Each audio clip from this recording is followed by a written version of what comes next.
proceed. I don't need to say That's anything. not hard. Nashville to No spiel? No. I can send you an email. I'll jump right into the presentations Oops, then. hang on, let me get our audio on. Okay. We had to thwart the technological spirits tonight, but we got there. All right, good evening, everybody. My name is Daniel B. Smith. I'm the chair of Lawrence's Cultural Arts Commission, and this is our regular meeting for Wednesday, February 11th. It is 7:36. I will start the meeting, as I always do, with a roll call, starting with Marlo. Present. And then Tim. Present. And then Alicia. Present. And then Monique. Present. And then Matthew. Present. So we have one empty chair, but otherwise all of us are here. It's great. Thanks for being here. We're not going to do any sort of spiel from Porter. We're going to jump right into our agenda items. We have a lot of stuff. So first up, we have a presentation on the special screening of the documentary Join or Die, which is scheduled for 7 p.m. on Friday, February 27th, 2026 at Free State High School. And Cori Wallace is going to talk to us a little bit about it. Hi, Cori. Hi, it's good to see you, Daniel. Commissioners, it's nice to see you. My name is Cori Wallace, and I serve the City of Lawrence as our Director of Communications and Community Relations. If I haven't seen you, I might have seen your work or the work of some of your friends and colleagues, and so it's nice to meet you in person tonight. I am really, really pleased to be partnering with Marlo on this project, and so anything you hear me say, just know that hopefully Marlo is affirming it. And if there's any corrections that need to be made, please, Marlo, just speak up. We're here tonight because I think we're in a really, to use a euphemism, unique time in our culture. But if there's one place or space that has the opportunity to utilize art to connect people with power, it's Lawrence, Kansas. And we've seen that in the work that's been created here. We've seen that in the work that is a reflection of the things that make us unmistakably unique, the things that make us powerful and power-filled. And so I'm encouraged by that. And I think it would behoove the city in order for us to create a space where we all can advance our culture together. We need to create spaces where we can meet each other and be in relationship with one another. It's critical, and I think it's something that the city is long overdue in partnering with artistic organizations to do together. And so we've chosen a partnership between the Lawrence Arts Center and the City of Lawrence, and let me tell you why. It started with me going to an event. I love documentaries, and I knew that they were screening, the Lawrence Arts Center was screening a film called Join or Die, which is a documentary that explores the work of Dr. Robert Putnam. Dr. Putnam is most known for his book Bowling Alone. He's written several books, but his book Bowling Alone was released in the 90s, and it was extremely popular when I was in grad school here at the University of Kansas. And I wanted to see kind of that work explored in another medium, and so I went and saw this documentary, and I remember sitting up about halfway through and realizing this is a way for us to do our work here in Lawrence. If we start with relationship building and the building and creation of social capital, we can achieve more here. We can solve more problems. And we can do so in the spirit of collaboration and relationship as opposed to a top-down, power-based model, which we know does not work. And if it works, it doesn't work for long. We have a theory that's rooted in Dr. Putnam's research, and the theory is data-backed. People in the United States, as you may or may not know, don't join things as much as they used to. But Lawrence is an exception. We have a lot of joiners.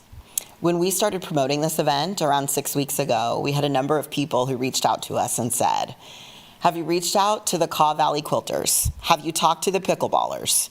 Are you talking to LARPers? Like, we had all different types of stripes and types of mediums, joining groups, belonging groups, collectives, reach out to us. And some people were not even members of those groups. They're curious about them, and they want to meet those people. And so I'm excited in partnership with the Lawrence Arts Center to be creating a space where they can do that. We believe if you feel part of a community, you will care about that community. We know full well that there are existing community groups and collectives that have operated here for tens of years, in some cases hundreds of years. And we want to leverage those learnings and ensure that we're creating an environment where other people can access that. If you're an artist, you're probably not creating art alone. And so you figured out the special sauce. We need other people to be exposed to that. The city's priority is not necessarily to ask for trust, even though we know that we probably should be asking for trust. We believe at this moment that we should be creating environments where Lawrencians can trust each other, and we hope to steward that trust as opposed to demanding or asking trust. We should be creating environments where trust can thrive. Here's the formula that we're banking on. The formula looks like this. I know people in my community. Thus, I know my community. Thus, I like my community. We have a community of just under 100,000 people. That's a powerful space where actual change can happen. We can measure change and we can see change happening. Social capital breeds more civic engagement and community-minded attitudes. Social capital means, is a term that means essentially that you know people in your world outside of your family, outside of your home, outside of your work. You have capital. You can move around a community with confidence knowing that you are seen and you are respected and honored. And we need to support more human interactions here to drive increased civic engagement. So here's what we'd like for you to do. We're going to play the trailer here, and we'd like for you to join us. You are already joiners. The commissioners are sitting around a table. They work in collaboration. You've already joined something. You've joined many things. Marlo, when I go and meet with people and talk to people, everyone says they know you. And that's a wonderful testament to what that can do, because I know Marlo loves this community, and she loves this community because she knows this community, and the community knows her back. So let's watch the trailer. Kurt, let's see if it works. If you can hear the sound. Oh, I don't want to sign in to confirm I'm not a bot. Hang on, I got an idea. Okay, but you know what? I want to respect the time that's going to be invested in the later part of this meeting. Okay. So here's what I'll do. I'm going to send out a link to the trailer, Okay. and you guys can watch it tomorrow at your leisure. I had this conversation with the Parks Commission on Monday, and I wanted them to see that there are direct social capital outcomes rooted in health and wellness. You all know that health and wellness takes many faces and can look many different ways in many different communities. But I will say that all of those outcomes are things that would benefit our community and would benefit the people who live here. If you feel safer because you know more people, that's a benefit. If you feel more aware of what's happening in your community because the person that you know or your neighbor shared something with you, that's a benefit to us. If you feel optimistic about the future of Lawrence because you know the young people that are choosing to stay in this community, that's a benefit to us. If you feel civically engaged because you're creating art for a community that cares for you, that's a benefit to us. So we see all these outcomes that are coming from people who are just willing to go to spaces where they might not know anybody, meet someone new, and make that relationship matter. Here are the details. We'd like for you to join us on Final Friday, February 27th. We are not going to the Art Center because we're excited that the Art Center that night is hosting Frozen. But if you're not going to Frozen, come to Free State High School at 6:30 for our Connection Fair. We're going to screen the film Join or Die at 7 o'clock. That will run for approximately 90 minutes, and then we'll close out with the rest of the Connection Fair, hoping that people will be inspired to learn to quilt or join a LARPing group or tabletop gaming group. We're hoping that people will connect with each other over common interests, and we'd like for you to join us. I now stand for questions. I will just echo everything Cori said, because this is such an amazing opportunity to see a film together. So the film is available for streaming, but seeing it on your own in Netflix, not the same as gathering with your community and following that research together. There's some incredible statistics that you'll learn in the film, all about how joining a club can extend your life. It improves your mental health, your physical health, your well-being, your connection to your community, and your impact in so many ways. So you're going to come out of that film and you want to sign up for every single club.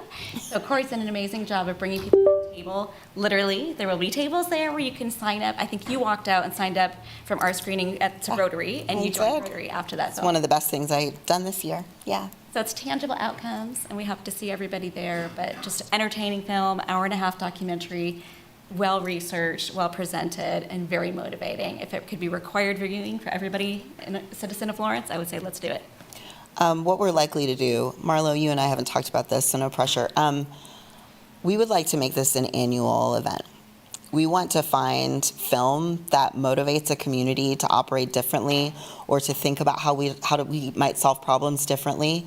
Much like the library is doing collective reading experiences, we'd like to bring collective film to this community. We think it's a great medium. It's very accessible to everyone, and we're excited to continue this work with Marlo. Amen. Yay. Join. Yay. Great, thank you so much. Are there any other questions? Good presentation. I'm looking forward to it. I've already you. signed up. I'll be there, so I love it. looking forward Thanks, to seeing the Daniel. film, and thanks for presenting Yeah, about of course. it. Thanks all for your time. Thanks, Corey. All right, up next we have some more presentations. We're going to be receiving three 15-minute presentations from our Vermont Street Garage mural finalists. And we have the matrix from our previous evaluation of the entries to remind us of that conversation. And then after hearing the presentations, we will be doing a simple yes or no discussion and hopefully make a decision on which of the three finalists we want to select for that mural project. Does anybody have any questions about that? Porter walked away, so I'm not sure if I think there might be. I assume that there's some sort of visual component. Sorry, I'm trying to coordinate things here. Visual component.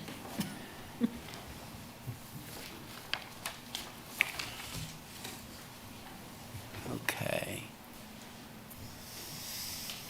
Do you want to go through the minutes? We didn't do that, sorry. Sure, of course, yeah. We can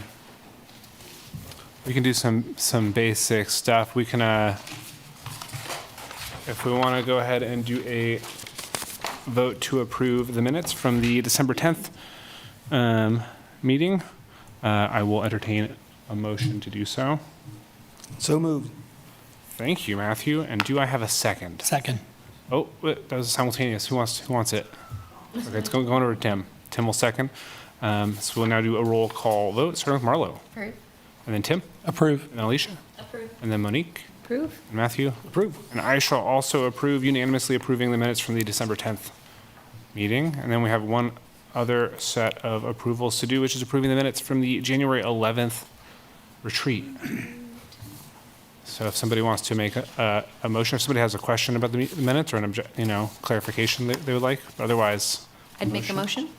thank you, Monique. And do I have a second? Second. All right, thank you, Matthew. I will now do the roll call vote, starting with Marlo. I'll abstain. Thank you. And then Tim, Approve. and Alicia, Approve. and then Monique, Approve. and then Matthew. Approve. I shall also approving the minutes from the January 11th retreat. At this time, it seems appropriate, since I think we might still be navigating things.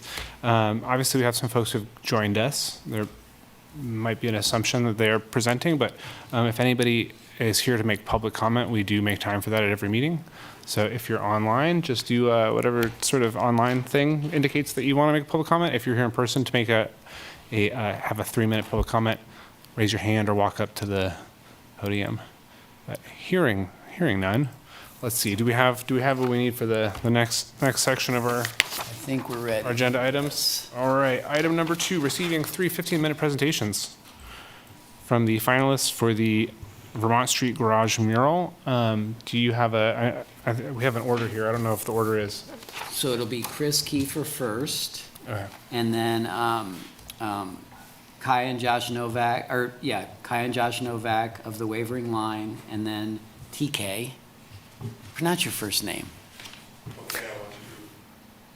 TK. I don't want to do it bad. So, all right, so Chris is up first. If you want to step to the podium, and I will share the presentation from here.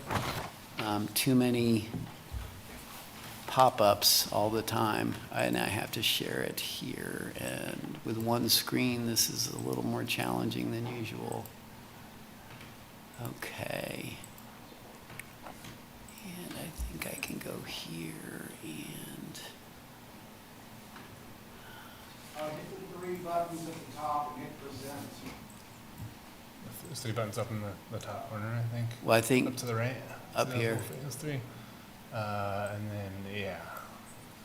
there we go. Okay, let me get this out of the way. This does not count against your 15 minutes. It's So- okay if it does. I didn't know 15 minutes. I can definitely talk for 15. 15 minutes or up to 15 Sure, minutes, let's sure. say it that way. Sure. I was a little So the nervous. floor is yours. Well, thank you. First of all, thank you guys for all your effort in getting the finalists into this process. I'm Chris Kiefer. I've never met any of you before tonight. I've lived here in Lawrence for 5 years or so. Lawrence has been an amazing place to me. It's allowed me to kind of heal and as an adult now and find a job that I really love. I build signs at Star Signs. And really a few years ago, I've been working for the climbing gym, and I got offered the opportunity to paint a mural there. Somebody, found out about the artistic skills, and I was like, I feel like I should try this, and it was just a great experience for me, working with the Arts Commission at that time and learning about community art, and then also seeing my art up in a place that I really loved, and so it really allowed me to continue to develop my artwork. Until recently, and then this opportunity came up last year, and I was like, oh, it's time to, see if I can leave another mark on Lawrence and add to the wonderful collection of murals that exist here anyways. So that's kind of my intro for you. I don't know if you want to go through the slides for me, Porter, or? Yeah, I think I'll have to, and sorry, it's not doing the full screen the way I'd anticipated. And it's jumping, that's what I'm struggling with here. It's not letting me scroll.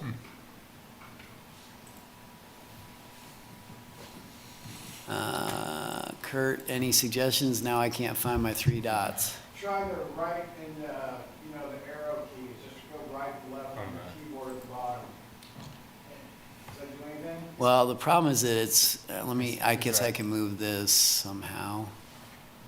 I guess that's our best bet, so we'll go with the top slide, so let's do that. Oh, we're seeing 2 slides at the same time? Yeah, I can't, it won't let me just focus on one slide. Oh, dang it. I agree. How many slides are there? Okay, hang on. I think there's really only 3, if you could get the middle 2 in. Maybe there's 4 total. Yeah. I think this is. Yeah. Oh, there's 5. Can I do this, Kurt, for your, or is that problematic? Oh, you're making it look easy. I gotta see, hang on. Yeah, just don't change the size of it, and, I think, let's see.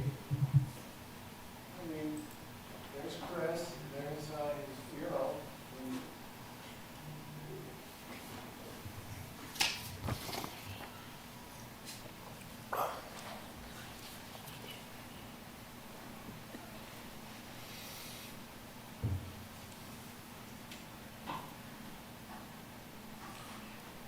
While we're waiting, does anybody have any immediate questions or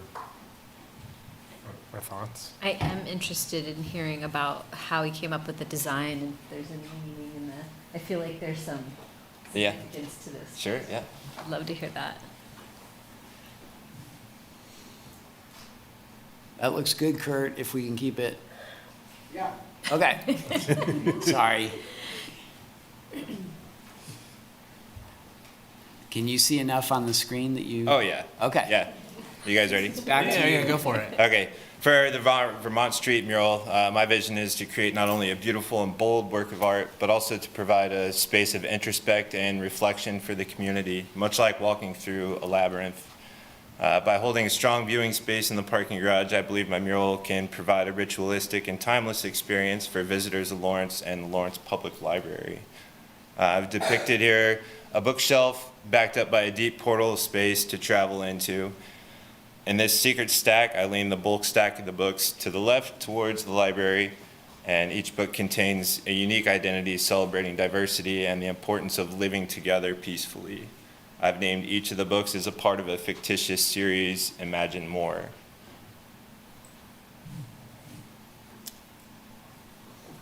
The titles I've chosen, which if there are more appropriate titles or if the library wants to give me input, I'm open to that.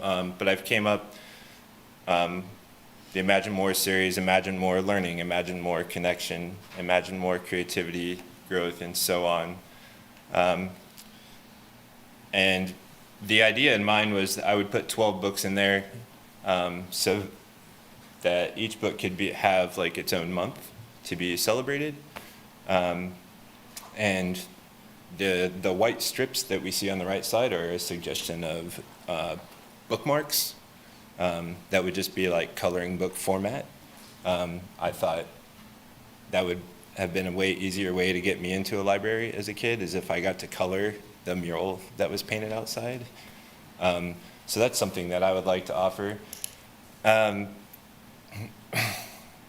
Yeah, as far as like, if I want to go into the actual design of the painting, I'm a printmaker first and foremost, or at least that's where I cut my teeth. So in pretty much every mural or painting design I have, I'm going to have some sort of pattern. On the Climbing Gem mural, I did the arrows. And so I usually try to utilize some sort of stencil in the process. Not that I necessarily need to, but it's something I like doing, and it also allows for like these really complex, repeatable patterns, you know. The portal behind it is just supposed to, you know, deep space, as if you were looking through the bookshelf and then there's just a void back there, and that's kind of the introspective aspect of it also.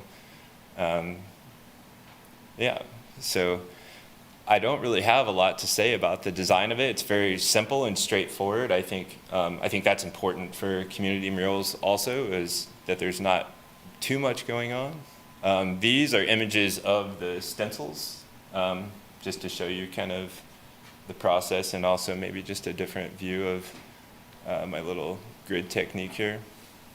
The mural could be completed in roughly 20 hours over 5 distinct sessions. It doesn't necessarily have to mean it's 5 different days, but I break all my murals down into 5 sessions. So clean and prime the wall, 2-3 hours, draw, measure outlines, 3 or 4 hours, background colors and all that. And then the details are what take the longest. I would say that probably needs to be its own day. That'll be like a 10-hour day.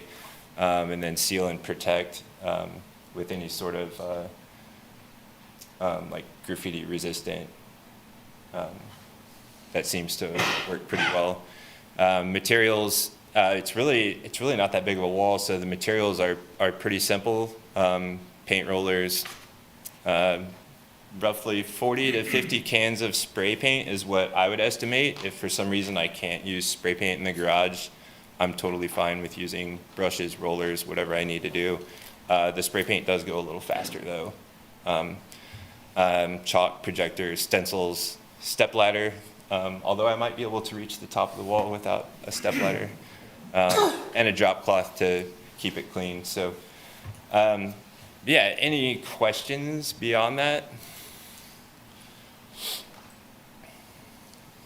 I don't know if I have a question, but that portal, that green light, I find very evocative. And so to me, as an avid reader, books are portals. And so I just think of it like transporting you to other people's journeys and other places. And so I really liked that green, how that pops out from the orange text and stencil design. I totally agree. That's one of the notes I made, just the idea of the depth behind the books. You know, it's not saying that books are necessary. I mean, there are some books pictured, but it's also implying that books are this sort of mysterious thing. I mean, you never know exactly what you might find, and that like sense of mystery really appeals to me. I really appreciate the fact that you talked about potential for maybe having some input from the library about, some of the titles of the books. I think that could be a good option. And just the fact that you thought about the way that patrons of the library might engage with the mural, and the idea that the library could tap into that for a monthly programming or the bookmarks. I thought that was really nice touch. So I want to echo what Daniel had said about just when I look at that and see the green, there's always, even as an adult, I hope that I pull a book off a shelf and something magical happens. That will never stop being a thing in my brain. So that just really feeds that quite a bit, and that's a good feeling to have. We have. Sorry. No, go. I was just going to say we have Tracy and Jenny from the library here too. So if you all have something to ask or comments, please go right. Yeah, I have a few comments and a question. I love the portal. When I looked at that before I even read any of your text with it, it was obvious that was a portal, so I really like that. My question is, would you be open to making those books on there a little brighter, because they're kind of dark? Yeah. Just color-wise, it's a little dark. I don't know if in the parking garage, if they would look even darker with where they're at, or if they would be okay. That's my only comment on that. I really loved it, and I love the bookmark idea. The library is all about bookmarks. The patrons love bookmarks. So I think that I really like that tie-in to it. Thank you. And I love that you use our logo, which is not our logo, but our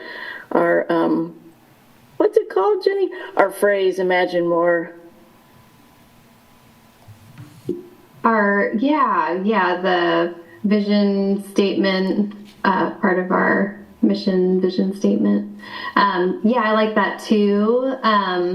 And I like the green behind, like other people have mentioned. I like the brightness of the Imagine More, and like Tracy mentioned, if the book spines were brighter, I think that would be, that would help it pop in the garage more. So I think that's a good note. And I like how the titles are positive and are inspiring, and it's cool that there are 12 of them. And I also like the bookmark tie-in. We often have a little coloring sheet or project that people can work on, so that could be a really neat element to the mural, and help to highlight, oh, look at what's going on in the garage. It's a nice way to connect it to the library. Great. Anything else? yeah, any other questions or comments before we move on to the next presentation? I will say, as we're deliberating after the presentations, I think we could, if you come up with other questions, and if the presenters are sticking around, there could be room for that. So, all right, hearing nothing else at the moment, thank you, Chris, for presenting. Yeah, thank you all. If you want to hang around, that would be great. Up next, we have Kai and Josh Novak, who will have a similar amount of time to discuss their proposal, and hopefully we'll get into the technical side of stuff a little smoother after doing it once. But let's see.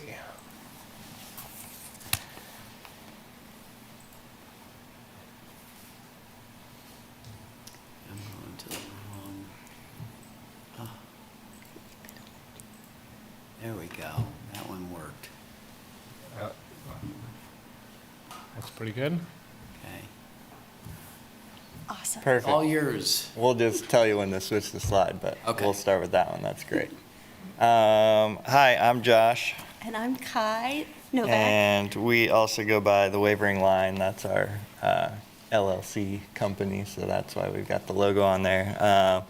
Before we get started, we didn't initially have a visual concept for the rubric part, so hopefully you guys would take that into consideration. I know we were, coming in last for the 3, but hopefully we're going based off of concepts at this point. So anyway, just my 2 cents on that, but we'll go ahead and get started. Awesome. Thank you guys for being here. We're excited to present this concept to you all. We've been working hard on it ever since we heard we were a finalist, so we appreciate your time tonight. And yeah, we appreciate the opportunity to present the idea. Today we'll just walk you through our creative approach, what the mural represents, and how it would look in the space, and then what ways we could engage the community throughout the project. So we can go to the next slide. So you think. Try hitting the enter key. Is that your next one? Perfect. Awesome. Okay. I love it. All right, so this mural celebrates the boundless power of imagination and the library's role as a gateway to possibility. Set within a vibrant, playful landscape, colorful vehicles travel across the scene carrying stacks of books, each journey symbolizing how stories, ideas, and knowledge move us beyond where we are and into where we might go. The vehicles suggest momentum and curiosity, inviting viewers of all ages to imagine learning as an adventure fueled by creativity and wonder. At the heart of the mural is the quote, "You may say I'm a dreamer," by John Lennon from the song Imagine. These words reinforce the library's mission as a place where dreaming is not only welcomed but encouraged, where imagination sparks empathy, innovation, and shared understanding. And together, the lively imagery and iconic lyric create an uplifting visual narrative, books as vehicles of dreams, the library as a launching point, and imagination as the road that connects us all. So here is our concept, just the graphic itself. The landscape is bright and inviting, with playful motion guiding the viewer's eye across the wall. And we have intentionally layered details throughout the scene so it feels dynamic from a distance, but also engaging up close. The vehicles vary in size and scale to create rhythm and visual interest, while the books remain the central focus throughout. Next slide, please.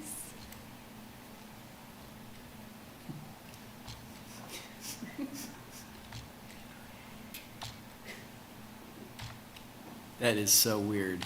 Space bar, None of them are. backspace.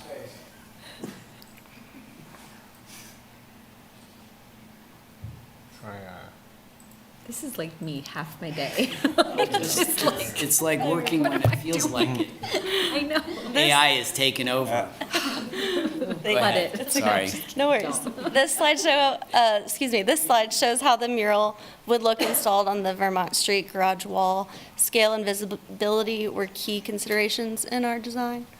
And we wanted the artwork to feel bold and impactful from afar while still maintaining warmth and approachability at street level. The composition stretches horizontally to complement the architecture of the space. Next And slide. we can go to the next. This is just a different perspective, so you can see how the mural interacts with the environment. And the colors are designed to stand out while harmonizing with the surrounding urban landscape. Our goal is to transform the wall into a visual landmark, something uplifting that residents and visitors connect with immediately. Next slide. So our potential community engagement, beyond the mural itself, we're excited about the opportunities that it could bring. One idea would be hosting a youth workshop at the library where participants design their own book vehicles or imaginative modes of travel inspired by reading. Some of those ideas could even influence small elements within the mural. We also see strong potential for educational tie-ins, such as pairing the mural with a themed reading list, book display, or activity guide focused on imagination, dreaming, and creative thinking. This helps extend the mural's impact beyond the wall and into ongoing literacy programming. And just in terms of timeline, we think the painting process would take approximately 2 to 4 weeks, but we could probably bring that down if needed and weather permitting as well. We would coordinate closely to ensure minimal disruption and a smooth installation process. Next slide. To close, here are just a few examples of our past mural projects. Our work focuses mostly on bold visuals, strong storytelling, and community-centered design. Thank you all for your time and consideration. We truly believe this mural can become a meaningful, inspiring addition to the Vermont Street Garage and a celebration of imagination for the entire community. And we're happy to answer any questions. Thanks. Great, thank you. Does anybody have any questions or comments that are jumping out? I want to say that lyric just sets me in a mood to just like, I fall into that. I think that lyric transcends all generations and it just kind of brings us to hope. So that's powerful. Thank you for that. Thanks. That would, yeah, be a great seed. I'm curious, that last slide where you had some examples of your previous work, one of them is like a garage. Is that somewhere?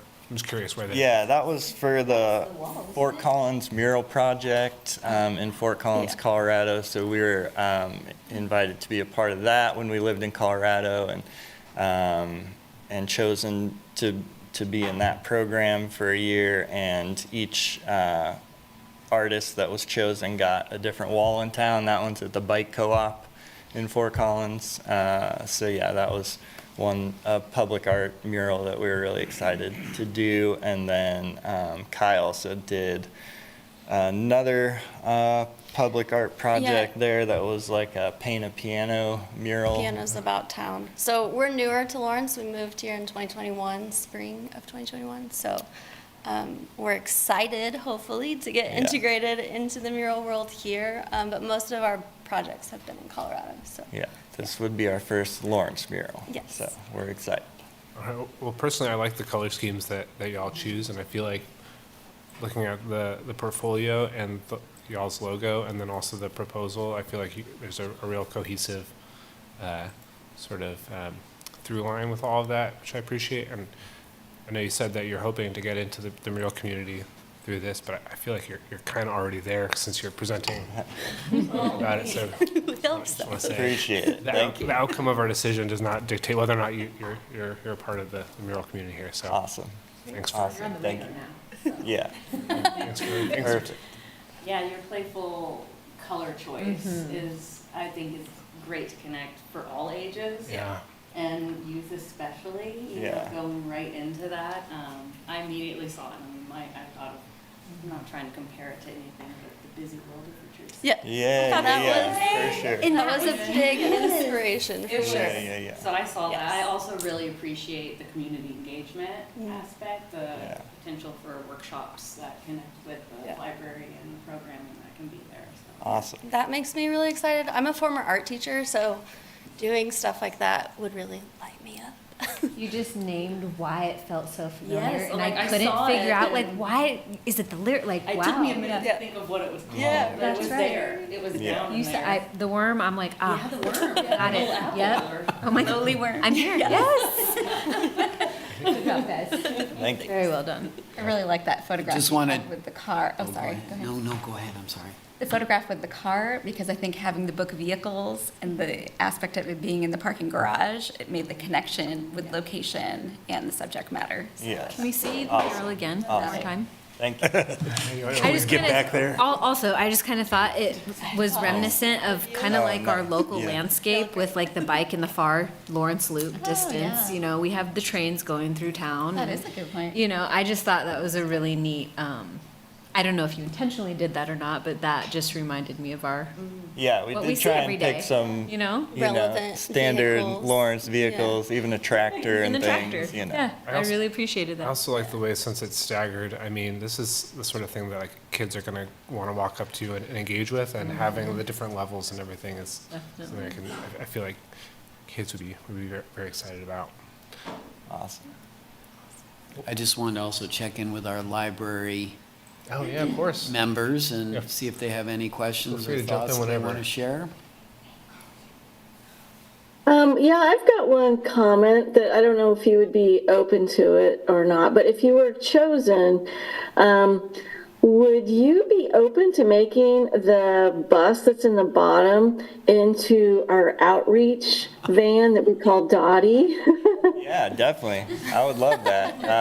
Yeah, we just need to get a picture of Dottie, and we can put an can swap illustration it together and yeah, swap that out real easily. So Yeah, I think that would be really cool, and that would really tie it in even more to the library. yeah, definitely. Or just let us borrow Dottie for a week and I'll drive it around town too. Not a requirement though. I like the color scheme too. I think it stands out, but it also has like a bit of a calming feel. And I love the lyric. I mean, it's just very uplifting and lovely. And so I really like that. And I like the air balloon in the middle. I think that's kind of a fun addition with all the other vehicles and ties into imagination and adds something. And I like the Richard Scarry tie-in and a cute workshop at the library could happen. Those books still check out a lot. Nice. Awesome. Love 'em. Awesome. Thank you both. Classics. All right, well, I think we'll move on to our final presentation. Thanks for Awesome. presenting, and yeah, if you don't mind hanging out. So up next, we've got TK coming up to talk about his presentation. And this is our third time doing the tech stuff, so it's gonna go buttery smooth this time. We could hope.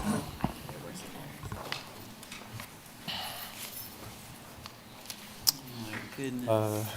I think it'll be fine. I think we just gotta hit the- Yeah, I just wanted to get back to the Zoom so I can share. Okay, and then I I'm just can go. try and fix this camera because I wanted to look at my double chin. So we'll just kind of. Oops, I might have just took the camera off. I don't know. You want me to just hold it? Yeah, just take it out. No, just take it out. Does it not clip onto the? Is it just having a little like? Yeah, it like how does stopped clipping. How does it? Oh, okay. He said he took off the camera so you could. Oh, okay. I didn't hear you. Okay. I'm like panicking. All right, we're good to go. All right. All right. Hello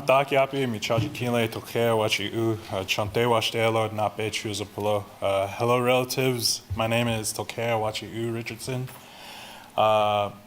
I come to you with an open hand and a good heart, meaning that I'm willing to teach and learn as long as you guys are willing to do the same for me.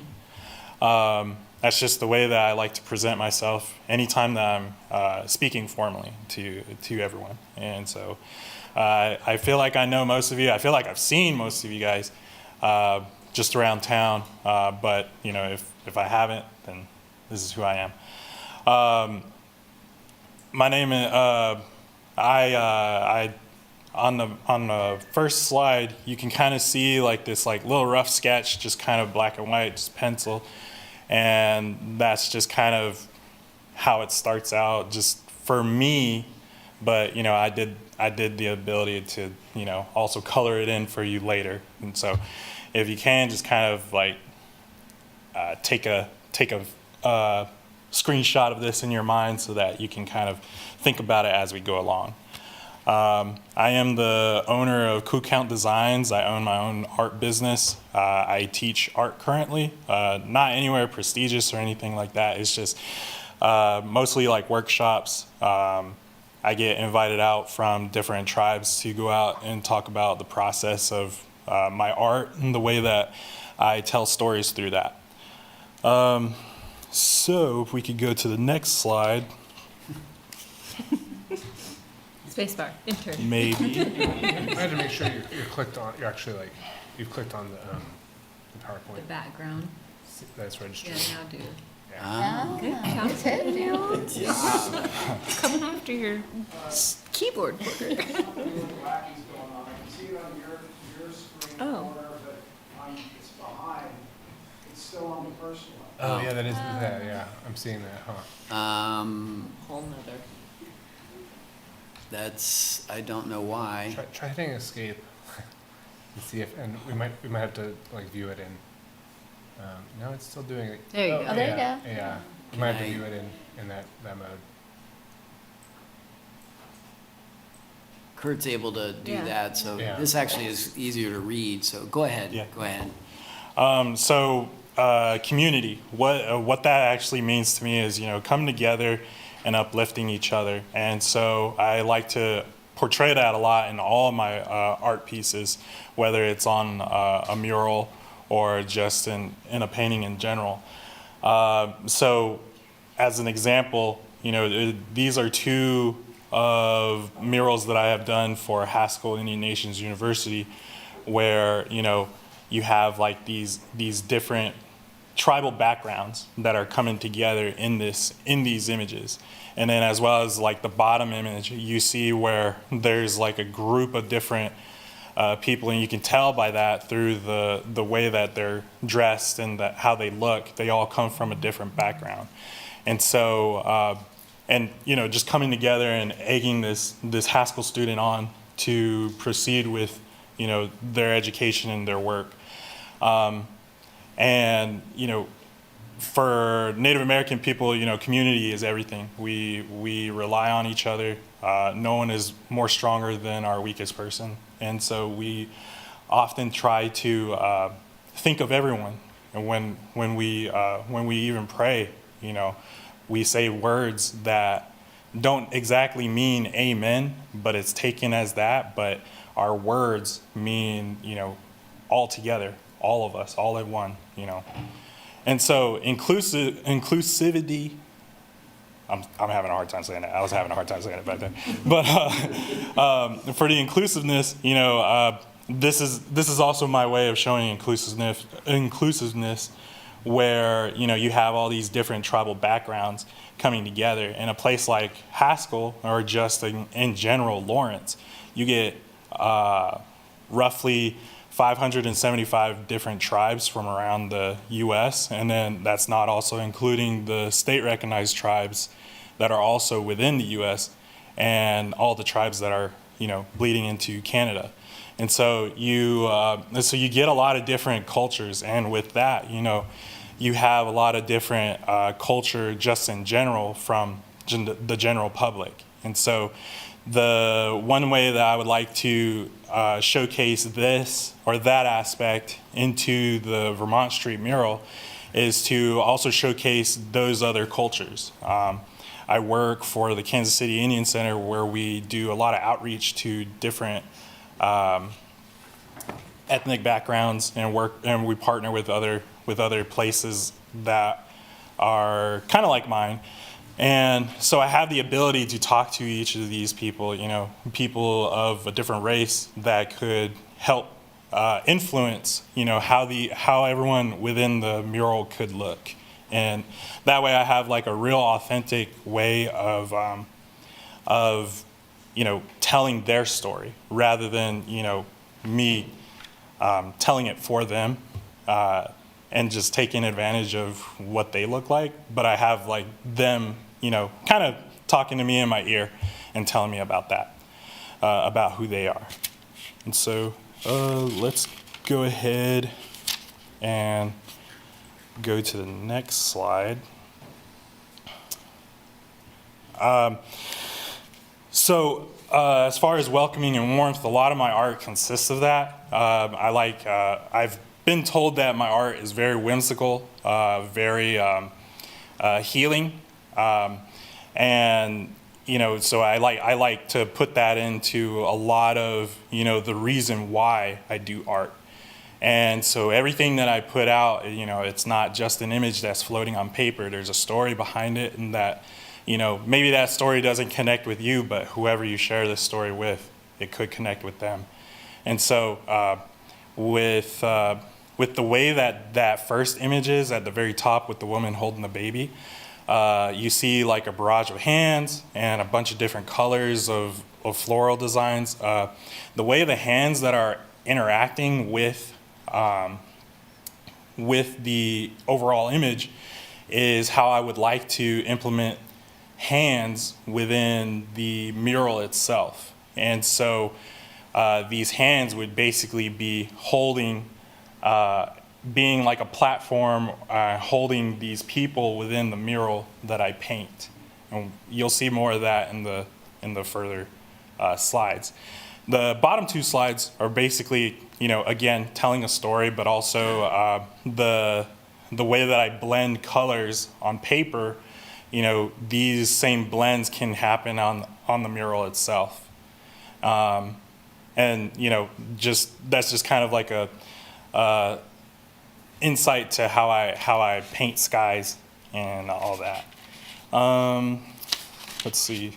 Let's go ahead and go over to slide 4. And so, inspiration and empowerment. Again, I believe that art should have a story and a meaning. And so, as far as murals, I believe that murals are meant for everyone to see and pass, and even just go seek out and find something within that. I believe that when I paint murals, I actually put that type of good medicine into it. The hopes that I have that when somebody looks upon this mural, they feel something, and they feel the things that I want to infuse into that. And so I like to give back in that type of way where somebody actually feels something.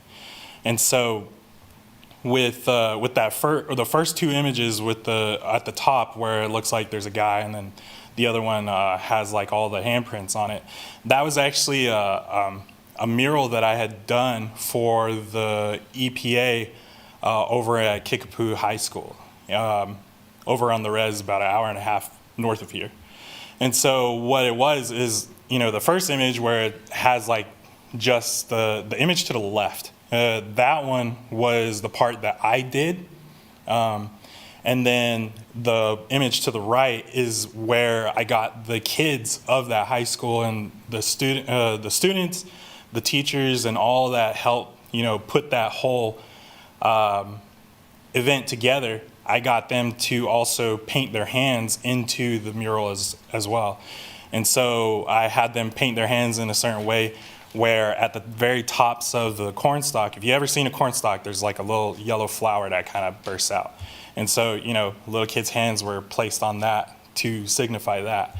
And then if you ever seen a teepee up close, the poles kind of spread out in a spiral, and that's why I have handprints at the top of that. Culturally, leaving your handprint means that I was here. And so my target for that mural was to help guide these kids and help them feel empowered about who they are and what they did, that they had a hand in telling this story. And so, when they become adults and they have kids of their own, then they could, and they're walking the schools in the school that they graduated from, where they could be like, that's my handprint. That's I helped do that. I also find that whenever I get the community involved with my murals that I do, that they tend to be protected a lot more. No one tags on them. No one tries to chip away at them. They all see themselves within that because they have put themselves within it. And so an offer that I would like to do for this mural is the same as any other mural that I've done, which is invite the community to come in and be involved as well. And so being able to host like a few days out of the time that I am painting it, where, hey, come on everybody, I'll basically map out how I want the mural to look, as you see in the first image where I paint that part myself, but the overall, painting where, they might have like this section, and I can also be there. And what I also do, because I'm naturally an art teacher, is basically teach these kids to, this is how you paint a mural. These are things that you want to keep in mind when you're painting just in general, So there's a lot, I never stop teaching. I'm always teaching my kids, I'm always teaching people that aren't of my culture. I'm also doing things like that all the time. And so with it being a mural for this community, a community that I grew up in, not from when I was a kid, But when I arrived here in 2010, I say that, you know, this is where I became a man. I came out here, went to school, and, you know, had my highs and lows, all my jobs. I probably worked all over Lawrence like ever since then. And I tried leaving. I lived up in Canada. I lived out in Colorado, but I kept coming back here. I always joke around and say, like, you know, it's like my food spots. You know, I missed it. I missed them all the time. And so I always kept coming back. I kept feeling myself coming back because not one day has ever been the same. And it's always been something different. I've always met someone different from a different culture, a different belief, you know, things like that. And I've always had those conversations.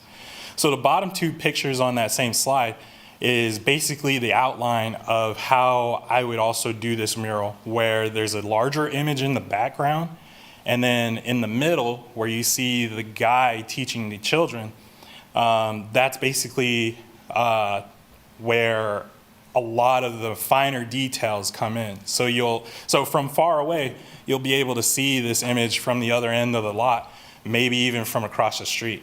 But whenever you get up closer, there's so much more of that story being told in much more finer print. And as far as for you to keep something else in mind as we move on to the next slides, that image of the man teaching those boys is gonna somewhat be similar to something that I want to do for the mural. So with that, we could go ahead and go to this first version. And so I have two different versions of it. I couldn't truly decide on what I wanted to do.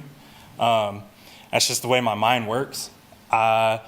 This one, you know, it portrays the overall image of a bison, you know, something that represents, you know, Kansas, the plains.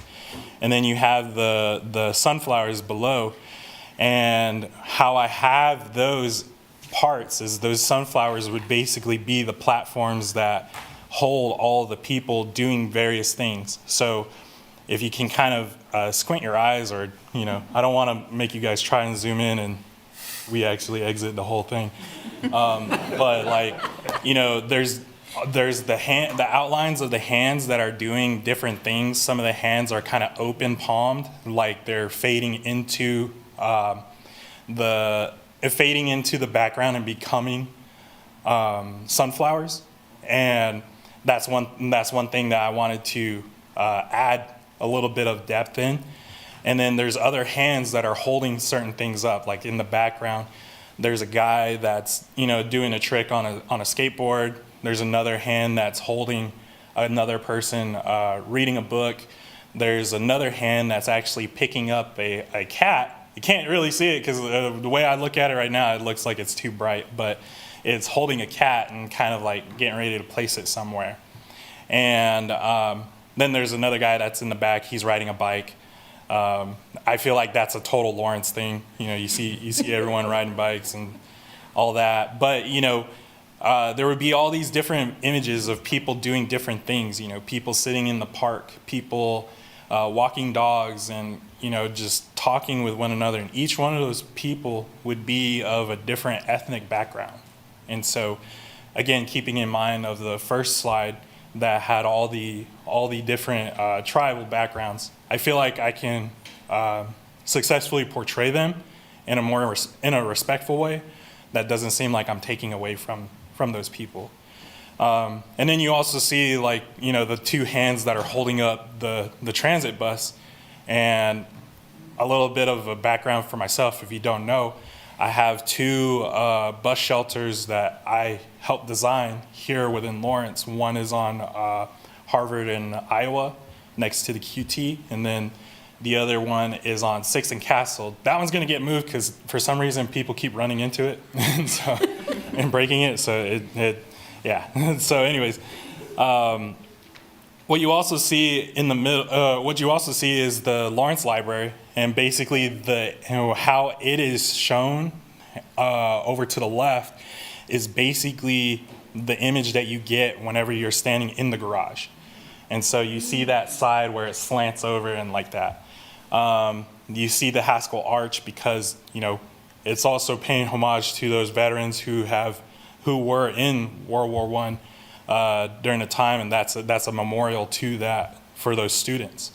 And then the overall picture where you see the buffalo, it's got like, you know, a starry background, but those I have a couple of things where I've included actual star constellations. To the general people, they know the bottom left constellation as Pegasus and the top right as Cygnus. But as a Lakota person, we recognize Pegasus as being Kea, which is a turtle, and then Cygnus being a Glushkala, or a Gleshkala, which is a lizard. And these two images are important to us because we believe that these are how our spirits come to us as children. And so when a baby is born, they get both of those two ornaments. And when the umbilical cord falls off, you sew that into those two ornaments. And that one ornament, so if you're a girl, your umbilical cord goes into the turtle. And that turtle protects basically protects your spirit and your soul. So if, say like, God forbid, you have a child that goes into a car accident, they're protected because that turtle is hard to kill. And the same with the lizard. If you're a boy, your umbilical cord goes into the lizard because they're also hard to kill and they're very, very fast-witted. And that's how we like to teach our boys, is to be fast-witted and be able to withstand any kind of situation. And so now we bring it back down to the very middle where, you know, you have this image of a teacher teaching all these kids, again, of different ethnicities, and showcasing, you know, basically pointing to the stars and to the bison that's in the background, you know, pointing towards like a greater thing that, you know, this is your purpose. This is the pillar of who you are. And I believe that when I would put that type of energy into this mural, I'm also putting in, you know, this welcoming for everyone who does come and see upon it. You know, people who haven't been able to have the time that I've had here in Lawrence to actually see a bunch of different things that, you know, they see within Lawrence all right here. So even if you're just visiting for like a couple of days and you're able to see this, you would, you know, have a run-in with a biker, or, you know, see a transit bus, like, you know, they're everywhere. But and then on each of the Sundance or the sunflower petals, or like the middle part, you know, have different images. I suggested a taco truck. Like I suggested a taco truck. Like I said, I love my food options out here, and so, you know. And it's just something that I know that other people that have grown up in Lawrence, you know, these are things that we find and deem recognizable, that, oh, that's totally Lawrence. I don't want to interrupt you, TK. I think we are at about time. Do you mind if we go to the last slide? So Yeah, definitely. We make sure to hear what. Yeah, and so this is the different version. That's right. It's just much more brighter. It also has like a more blue sky background kind of deal. As far as the red bison, that again is, you know, a sacred color for Native Americans. All tribes believe that, you know, red is the blood of the earth, the blood of us. You know, that's what makes us all connected, even to non-natives. And so, you know, again, having that representation that we're all together in this, that we can all come together and make something beautiful. And so, the geometric designs in the first one in the back and this one are kind of just there. They were kind of used for me to help like plan out my sketch, but they kind of made themselves apparent and helped me recognize that, you know, even that is, you know, significance to like our belief in like how the clouds look and how they interact with one another. In the first version, that's actually where the mural is placed, is so if you're looking at it, you're basically looking at it towards the east. And so that's where the sunrise would be coming up. And so That's great. Yeah. Thank you so much. I've known you for a long time, TK, but I've never seen you in like teacher mode. I can see it. Thank you. So I think we do, in interest of time, I think we will have to move on to our discussion portion. But so obviously, if anybody has any questions or comments about TK's proposal, I and think now's it would be cool. I've seen a lot of his work at Haskell. It would be neat to see that representation on this side of town. And I think that would contribute to a lot of lesson plans or, you know, a lot of things you can contribute and learn from different tribes locally and stuff. I responded to the storytelling aspect to it, where I think like it made me feel like I was reading a book, and so you could see the different journeys that were happening inside the space. So I think there's a cool comparison to the library where you're discovering stories, but through the artwork you'll learn a story as well. Yeah, I also wanted to just kind of throw a little tidbit. Each one of my murals also comes with like a plaque that has like, you know, this is what this means, and it kind of helps you walk through it and tells the story. But yeah. Like a key. I want to see if our library friends online have any questions or comments they want to throw out for this final of our three proposals. It's okay if not. I also like the storytelling piece and the story about the constellations in the buffalo is really beautiful, and I like the sunflower elements, and it's cool to hear that you have a plaque that kind of gives people some background and connections and things to look into. So I think that's really cool that you add that. Thank you. Thank you. Great, thanks. And do you mind sticking around? We will deliberate after this, but people might end up having other questions if you don't mind hanging out with us for a little bit longer. Yeah, for sure. Thank you, guys. All right. Thank you. So much. All right, so now all we have to do is make it. All of them. Can I, Yeah, there's got to just be wanna more add- walls, right? Yes, right. just some background for everybody, but anybody listening as well. I just think it's important that, you know, you saw a range of concept ideas. These are not necessarily final designs per se. That was part of the intention of this, was to develop a concept, but as TK was just showing, he has different concepts that he's working on. And so I just want to make sure that's clear. We weren't expecting a this is it kind of design. It can be, but I think, you know, there's room for more creativity as each artist decides they want to do. So just want to make sure that's clear with everybody too. And what I'm proposing is there's an old sort of curatorial method of getting a gut reaction, and that is by putting out just a yes, no, maybe. It's painful, it's hard, but as was stated earlier, and I really want to make sure this is clear, each of you standing at the podium is important and matters. And so I just, you know, this is all to future things. I also think the more murals that we are able to do, and I want to give a big shout out, unfortunately he wasn't able to join us, but Brad Harrell is the parking manager, and he's really working on, you know, embellishing our parking garages, and that's how this came to be. So I'm very pleased to be able to work with him. And so I think, you know, this, whatever happens with this mural, hopefully will lead to more murals. So I just want to make sure that that's clear as well. So yeah, as far as the process goes, it's not easy, but I'm glad that everybody can be here and really hear the insights and things. So if everybody's agreeable to that, I would encourage you each to jot down. Obviously, if there's more conversation, go for it, but ultimately jot down your yes, no, maybe, based on what you understand of the project, the RFQ, and how we got here. In your packet, you have everybody's resume, as well as the original scoring. So all that information is still available to you. And then the painful decision of choosing your top candidate. I'm curious if there's any discussion, though.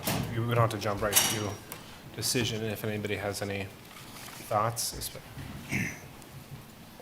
I was curious to hear from the library a little bit as quote unquote the client, to see if there was anything in the works that spoke to them to help guide us a little bit.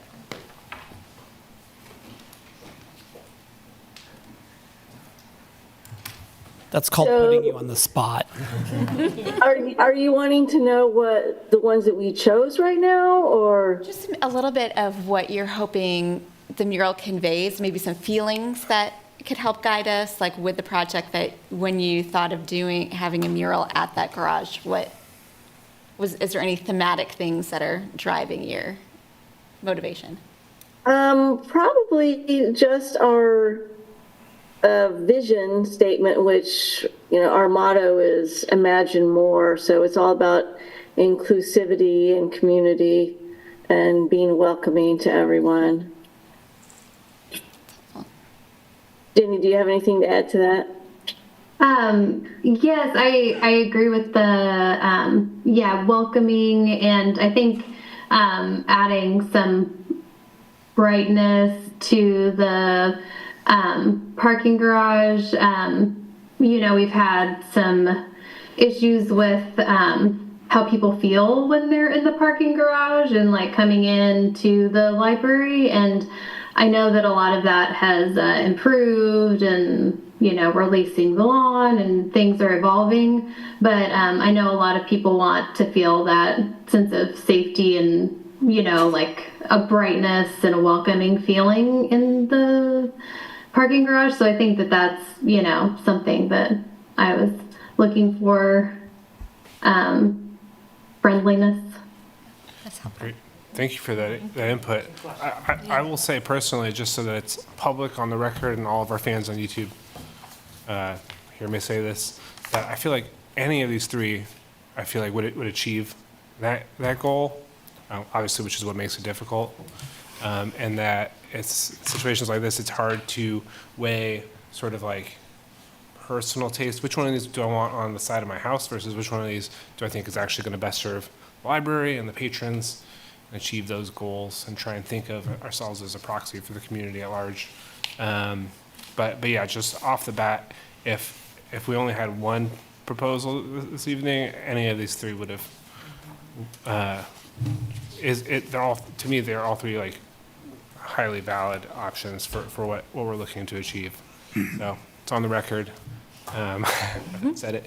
But you want us to jot these down, our answers on a piece of paper, and then go around and give them? Is that what you're thinking, or were you thinking we would pass In your them head, over? on paper, however you want to do that, but yeah, and ultimately, we'll get them all together and see where that takes us.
So I feel like they have some semblance of at least an order. So think of it as like kind of ranked choice voting of your first, second, and third. It's okay if you don't, because it's impossible. I will go first. I'm the chair, so I'll throw myself under the bus. I feel my gut instinct, or my personal gut reaction, talking about that, I really love just the first proposal, Chris Kiefer's. I definitely am a little bit hesitant though, because, and I think the library folks spoke to the fact that they wanted it to be bright and inviting and welcoming. I liked a little bit of the darkness that was in there. Obviously, during the question response section, you spoke to the fact that it could be brightened up. But that is the one that really, I feel like, appeals the most to my sentiments. I kind of wonder if the second one is the one that would appeal the most to a lot of, talking so much about the Richard Scarry and the way kiddos would interact with that. And then I will also say that for me, I feel like, what is the mural I'm going to like the most a month from now versus what is the mural I'm going to like the most 10 years from now? Like 10 years from now, it might be TK's, but also I have one of TK's paintings hanging on the wall in my office, so obviously I like the stuff. But I'm going to go with my initial gut and embrace the darkness and go with the dark portal of Chris Kiefer as that'll be my number one. That's my biggest yes, and the other two are just smaller yeses. I'm very curious to hear if other people are anywhere near my line of thinking. Monique, as the I would say I'll go vice second chair. since I'm sure. No pressure. I do really echo what you say about Chris's the mystique of it all. I wonder if at night and if like spooky weather, younger kids get that ooey kooey vibe and kind of, like run for the car, or run for the library, whichever way they're going. That does invoke a lot of feelings. For me, I love a piece of art that I can stand at and stare at for hours. Or I love a piece of art that I can walk by and see something I've never seen and be like, has that been there the whole time? Obviously, I also have, really deep ties to a lot of the things that he was saying as far as community goes. That's my number one. If you know me, that's my heart and soul. So the way that was depicted and captured was so very much Lawrence. I was really impressed how, I've seen his art forever, but I haven't seen it so specific in Lawrence. So my first choice would be TKA. I think that's, the other two are tied for second. Can I do that? Yeah, I think that's Okay. I'm noticing a lot of people are doing that. Yeah, I'm gonna, because that would be difficult. I really like what the other two bring. I feel like there's some really incredible places that they would be more powerful, I feel like, especially the one with the lyric in like a big open space. But this one, to me, in this spot, I feel is, I don't know, it's protected in there. It's protecting who's in there. If anybody wants to go first, go next. You're welcome to. I'll go next. All right. Thanks, Matthew. This got me thinking about like what is kind of the function of a mural. Is it to, and there's no right answer, obviously, but are we talking about just creating kind of an atmosphere, a welcoming atmosphere, or one thing that occurred to me is it being a parking garage and it being a direct route between the parking garage and the library, there are going to be people that walk past that, not one or two times, but dozens of times over their lives. That's why TK's kind of stood out to me, because I sat there for 10 minutes and could not stop looking at it. And I would look away, I'd look back and see something new. And I like the idea of something that every time you walk past it, maybe you see something new. It's not anything that becomes part of the background. It's something that really can kind of speak to you over and over again. The other two I absolutely loved, particularly the second one. I thought if we're just looking for something atmospheric, I love the color scheme. I loved kind of the simplicity of it, and I mean that in absolutely a good way. It wasn't Flat colors. Yeah, exactly. So if that's kind of what more people are looking for, just kind of a inviting area, I think that second one fit the bill, but I liked all three of them. For me, TK is absolutely my favorite.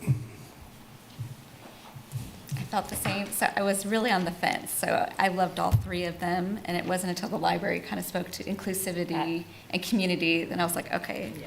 Then it rose TK's up to number one for me. And I'm the same. I love the other two equally this much. Well, this is the hardest decision I've made. All of you are talented.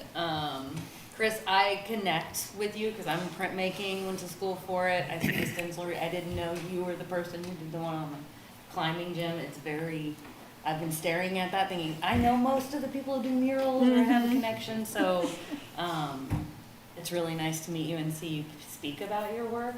And using stencils, I connect with that personally. Josh and Kai, I think of this mural and it's very bright and bold and playful, as I said, and so I love those colors. I love the connection, excuse me, to some books that are there hinted, as well as what Marla was saying about, like, you're really good at in-depth, like this, there's cars, it's that transportation, it kind of takes you in another world. In TK, I learned a lot. I feel like you are, I mean, I'm an instructor too, but I learned a lot from even the 15 minutes you were here. And I think when I look at all of them, I can kind of echo what has been said. It's one I'm going to go back to and learn a lot, and the plaque I think is important, especially for me. I don't know a ton. I have a lot to learn and am always open, and so like even learning about the turtle and the lizard, I'm like, wow, this is incredible. Like what I can learn in a short 15 minutes, what could I learn while watching it? And so I put you in on the top. Puts you in an easy position, Tim. What Well, I have the benefit. I have the memory of a fly. So tonight was like an entirely new journey through this for me. And any one of these, if any of you came to us with a mural proposal, we would be like, sure, wherever, right? But as I was sitting here listening to you all talk, I was just thinking about the fact that what I really love in a mural is I love a mural that has a feel of motion to it, right? And Chris, yours drew me in, right? Like it fit to my kind of dark side. Where am I going to go down in that rabbit hole, right?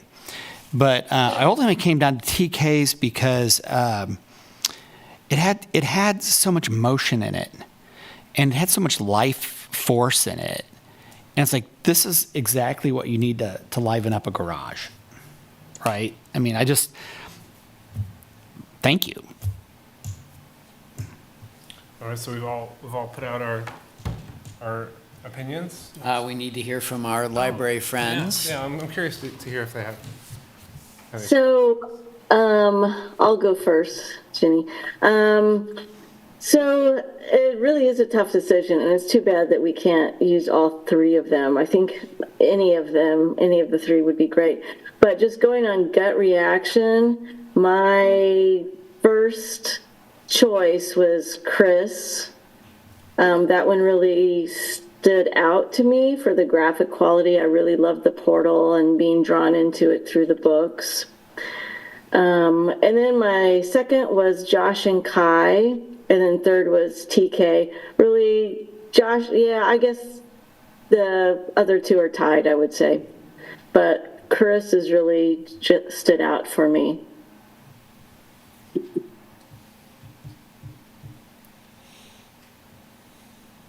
And I thought that there were strengths to all three proposals, and just very strong.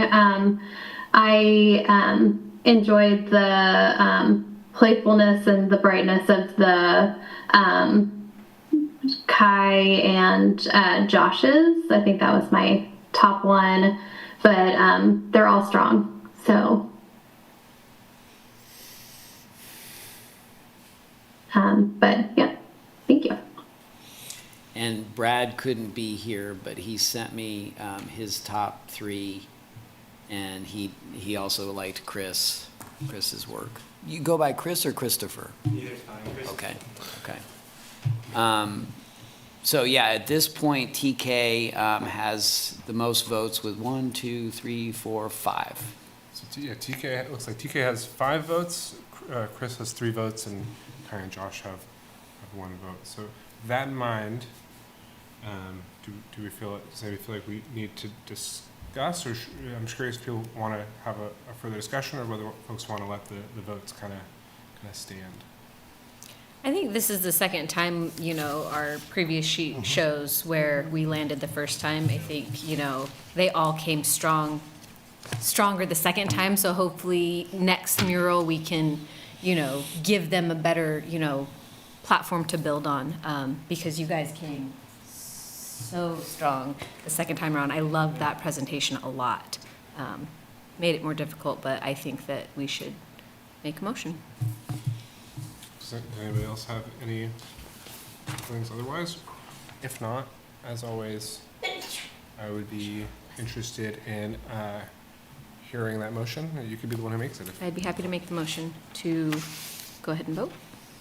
To recommend Recommend that the city commission goes with TK's mural for the parking garage by the library. Is it?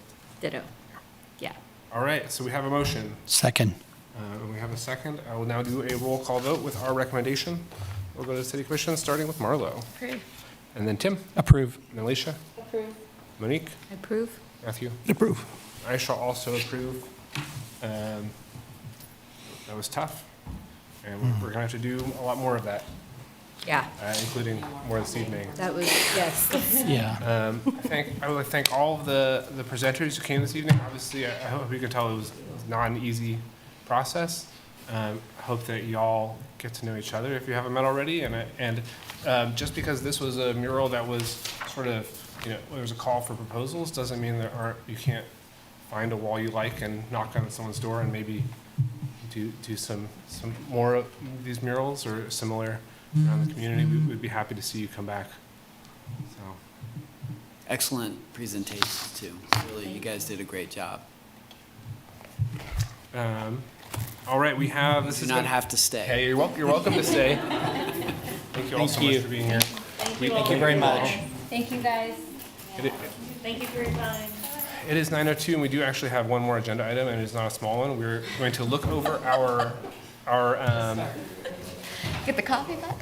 Do you want to take a break, maybe? do you all want to take a 5-minute break? We can go to the restroom and Yeah, get let me. some drink water. Okay. Yeah, real quick. We'll be back at 9:08. Thank you, library friends. Thank you so much for joining. Thank you. Have a good night. You too. Thanks for including us. Thank you for all your work. All of them in the library? I know. They're all cool. I don't think I would have decided if they hadn't said what their theme.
I saw that earlier. I've been You have a here. trail of stuff. I just keep Fell out putting of it in my pocket. purse. I'll That's find so it. funny.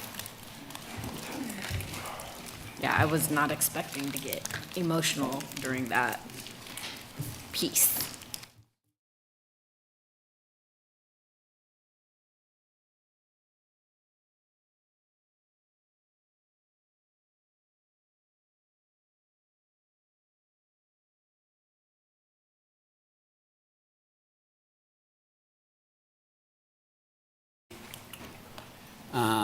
Are we live?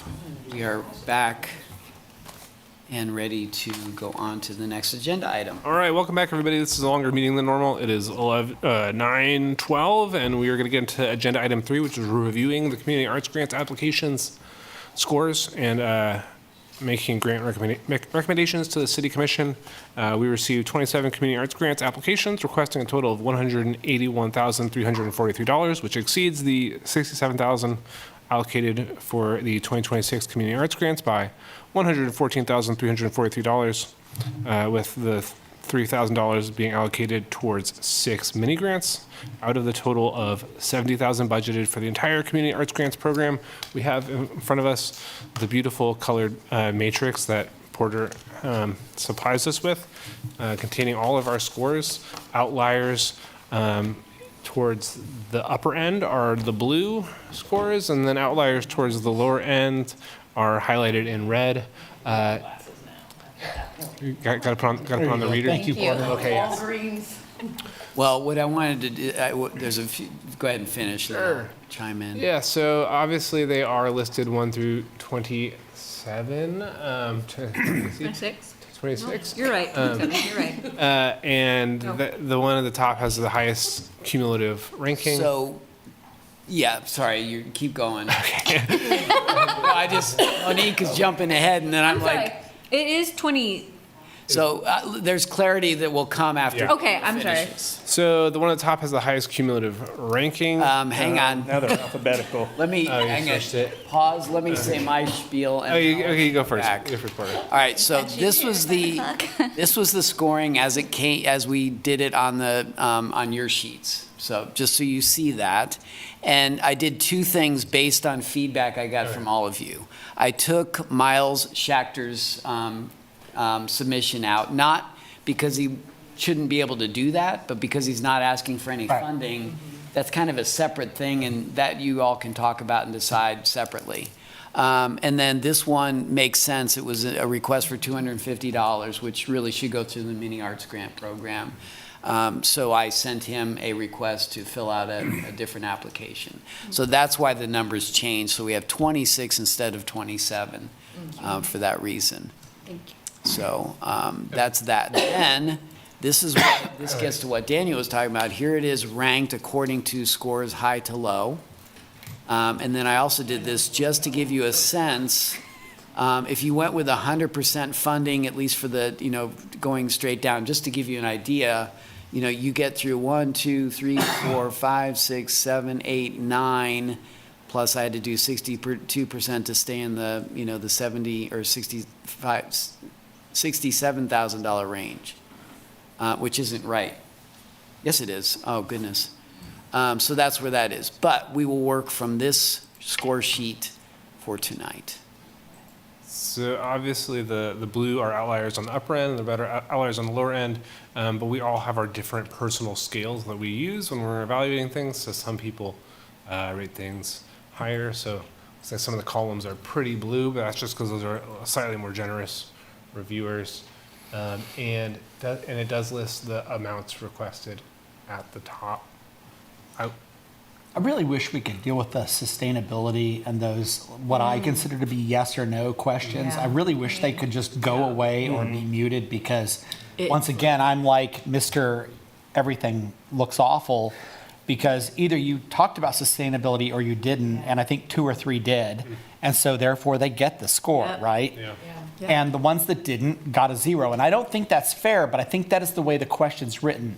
I mean, if you didn't talk about it, you can't get a score for it, in my opinion, right? I agree with you, and I think that metric seems to be very important to Lawrence. And it's weighted too heavily amongst, when you look at the grand scheme of things, I think those are all factors that are important, Lawrence. They should probably all be weighted the same, right? And I feel like we've had this exact same We've had this conversation every time, multiple and it's like, times. it drives me crazy. So you Yes. had this conversation, duly noted, but this was already in process. So that's why you worked with this rubric. So we can make a point to try and finally resolve this issue at a future meeting. Because I agree. I will say, speaking to that, each of us having our own grading system, I agree that a couple of those questions feel a little bit outside the purview of what most people are bringing to the table with the proposal. So they might mention it a little bit or speak to it a little bit, but that it is kind of, I struggle with those as well. And for me, I think of it as, I kind of put everybody, I give everyone sort of like a C. A C grade on those. Yeah. If they're not coming to the table. Neutralizes it. If they're not coming to the table with something which is egregiously against those, I give them a C, and if they speak to something, I will go up from a C to a B or an A. I kind of keep it as in the middle as a. Kind of where I'm at with But those two. I think overall, as far as the effect it has on our grading, I think it should be, as long as we're all consistent in how we're treating each proposal in regards to those, hopefully, at least, for this example, it shouldn't skew things too Can I much. make a recommendation that we do, I know like since we've been a smaller body, since they did this smalling or making the committee smaller, could we go back to committees and like have a grant review committee that looks at the rubric before it goes out to the public? Because I feel like we talked about it right after last year. We talked about it again a few months ago. But if we had a committee that would have to say check mark, yay or nay on the granting? I think the way that would work with the new board and commission policies is you'd want to develop a proposal and go to the city commission. Because if you do create a formal committee, which that would be, then that it really has to go through for their. Because like the Phoenix Award Committee was select group. Yeah. And then. I'm could this curious, one be the since select what we group? really want is to have the rubric and the scoring matrix just sort of updated as like a one-time revision to the way we're doing it, would there be something, instead of having a subcommittee, it could just be like an ad hoc task force sort of thing, which doesn't require, it wouldn't be a permanent body, so it would be less onerous as far as us making that happen. And because of quorum, it would have to be 3 or less. Right. Which is what the Phoenix Which is Award what was. you- Yeah, right? so I'm sorry, I thought you Okay. meant more of a formal. No. Gotcha. But just like, and I think it could be wider discussion too, like these particular things, but then also like some philosophical things about the grant programs and, because we used to have that and it was effective. Yeah.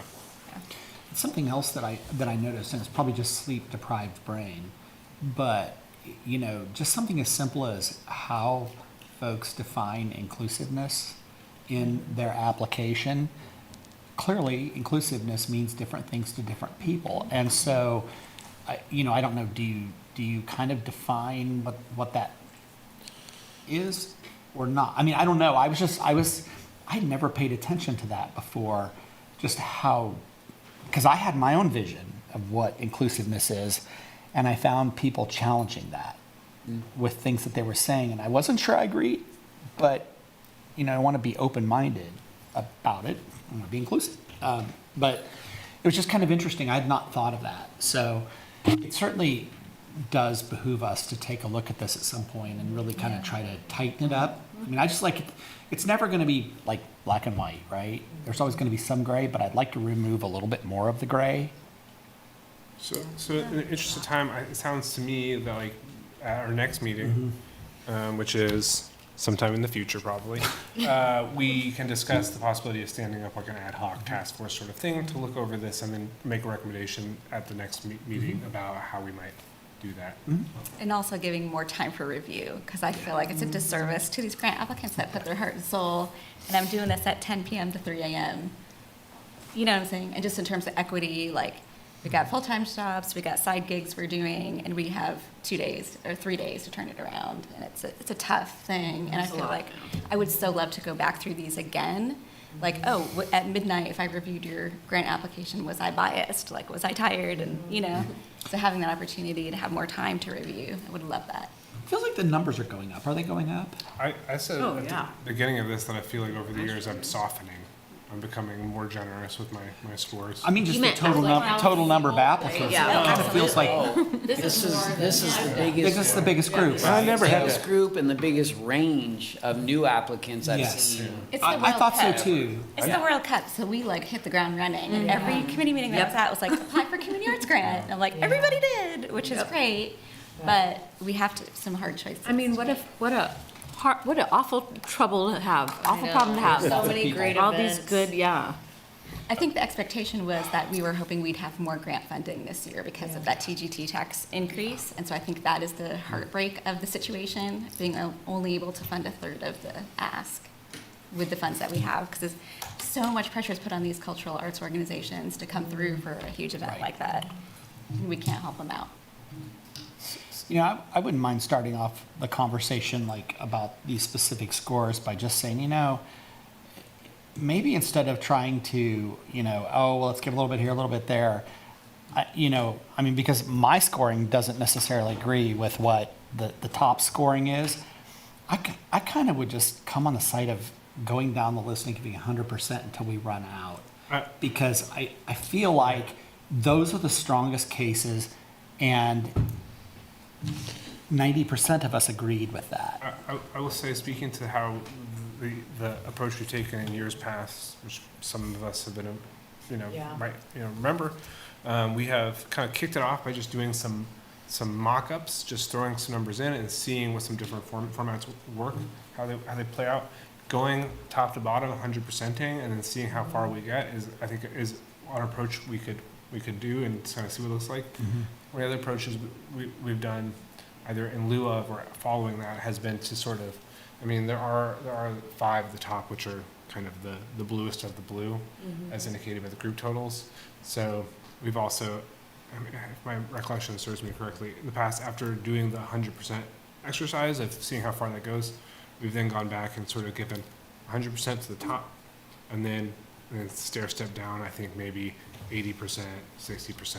And I think maybe even stop there. We've definitely discussed in the past that like going kind of below 60%, going below 50%, at a certain point, it's just not fulfilling. Defeats the purpose. Yes, defeats the purpose, unless maybe it's like a really small amount they're asking for. But I'm more than happy to go with what Tim said and just start from the top, Porter, if you will, and just. Well, that's what I did as. Oh, look at this! And I didn't do it for that reason, but I just wanted to show you how far you could get at 100%. And that's always the conversation. So It was 10. coincidentally, I already did People that. getting something. Well, I do want to maybe put this out there as a consideration. Everybody's been dealing with cuts. Yeah. Everybody. Yeah. So what if we don't do 100% and try to stretch it out as far as we can? I think that's Because definitely everybody's something been to hurt and affected in some capacity. Yeah. That's definitely. That's just something to consider. I mean, yeah, I kind of agree with that. I mean, we had those top 5 that everybody agrees on. We could give those 100%, then we could do like 50% until we run out or something like that. I'm curious. Can you I zoom in a also little bit? appreciate, like, with something, like the top 2 are, 1,500 and a little, Yeah. 2,600 like Yeah. that. Yeah, I can see fully funding and like, cause that's a big, that they're not asking for a lot compared to the others. And so I feel like that makes sense, not just going through and picking, but. I agree with that too. I think the issue, like I've noticed in the community, like when we have these huge changes of percentages, that's why everyone asks for the max. Because we're like, oh, most of the time, I'm gonna gonna get get 40%, whittled down. and so now I can actually do my event. So if I ask for 10, I'm gonna get 3,000, I can still do something. So I think, like, I don't know, like that's why I think having that subcommittee to evaluate and kind of look at those trends might be interesting. I know this is, I don't want to get too far into the weeds, but I always wonder, like, I think this is my second or third time looking at grants, and, a lot of the same players, some of them I work for, I love, apply over and over. And again. I always wonder, how can that, even looking at this, it kind of reflects a little differently than maybe some of my thoughts of ones that have previously continued getting funding, which, I want all of it funded, but I like that it's a little bit more spread out, or maybe a consideration for those that are always applying and always getting 100%, or getting, It's something I've thought about, but that also, I don't know. something Actually, to stew what's, I mean, these four, on. Yeah, are, not regular. yeah. and They're that's what I'm newbies, saying. yeah. This is a little different, and Yeah. So I will say, looking at this, and just because of, you know, how I've kind of felt in years past, I feel like my general outlook is that like a 180 set, you know, 180, 60 stair step down. I feel like to me that's what has seemed the most successful in achieving this in the past. Obviously, there's a different range of things here, but Should we look at that? this goes down to, what is the last one? I'm legally blind, so I actually Yeah, can't. they're tiny. Orchestra. It's the Lawrence. Community Yeah. orchestra. That's the Mother's Day event in the park. And then right below that is the Averill Acting Institute, and then below that is Love Garden Sounds and Flat. I mean, I feel like if this is where the cutoff is, those folks who are in, 12 to 18 there, like, I remember those proposals distinctly, and they were Intense. Yeah, those were high caliber. Yeah. Yeah. Cool. But through which one, I'm sorry? The Love, was it Averill Institute down to the, Right. where Creative. Porter's got highlighted, yeah. Okay, yeah. I mean, So, yeah. go wasn't ahead. the therapy center though, wasn't that like a space kind of thing? Where they were gonna do a lot of planting and, The Yeah. mechanical belonging. Yeah, I It didn't seem as much of a community thing to me. Yeah. It seemed I like kind of, yeah, I mean, improving my spot. you there were know? two that involved kind of like improving space, and that kind of bugged me. I also have always had a fairly traditional bug up my tail about funding things that should be funded by KU with our funds, Agreed. right? Like Spencer, I love Spencer. I was Yeah. on the Spencer board, but I don't believe we should be using I our agree with limited that. funds to fund that because I we're agree just with that. encouraging more cuts by the state. I agree with that. I think that all of us see that there are several donors who give generously to different parts of KU. Yeah. Yeah, definitely kept my bonus points. As long as I've been a part of this body, in this process, I don't know if we've ever really had the opportunity or to call out specific proposals, which maybe are even ranked highly and cast them sort of into question that way. And I will say, I agree with you on on both those points. I think those are both good points, and even though those rank relatively highly, that doesn't mean, if we did do a sort of a cascading 80, 180, 60, or however we want to do it breakdown, I think that if there are any of those we would want to make exceptions for, I think that might be a good way to kind of help things go further. You said there are two spaces. There's the one which was the on-site therapy space. And then Casa? And there was a pocket park and kind of a planting space, which I dig. I mean, I'm a gardener. Yeah. That was a pun, sorry. But It seemed less public. yeah, they seem less public, more focused on the individual enterprise rather than the public. And I want this stuff to be spread as far as it can go, personally. I think all three of those are things that I think make sense to maybe put an asterisk next to the grade they have. Did you prepare a cascading or some sort? No. No, you didn't. Okay. So, Porter, can you cascade, please? so last I heard was stay at 100 to here. Let's get, yeah. The top four? Is that what we decided, or the top five? Well, I mean, The yeah. top five all have the blue Okay. totals, so we can start there at least. And then 80%. Yeah. Let's see. Will there be like an alarm when we run out of money? We're getting there.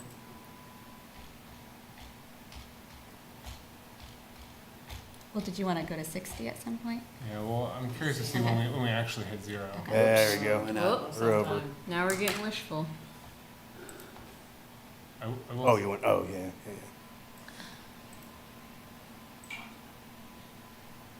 So we're getting close. That would be a different percentage. If I do, 60.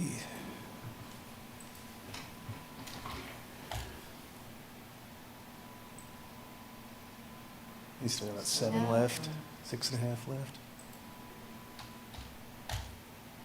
That's right up there, isn't it? That's pretty close. that's about it. I think the rest should go to an actual retreat for us, guys. Hey, I like that, guys. I think it looks good. Can we use the rest to fund a mural? Hey, I love that idea. Yes. You cannot have enough murals. That gets No us kidding. down What number to 12? 12. April. So what that Remind me draws- what that April one was That was again. It's an original the- musical. Yeah, the fire messiah. Yeah. Okay, Yes. okay, okay, okay.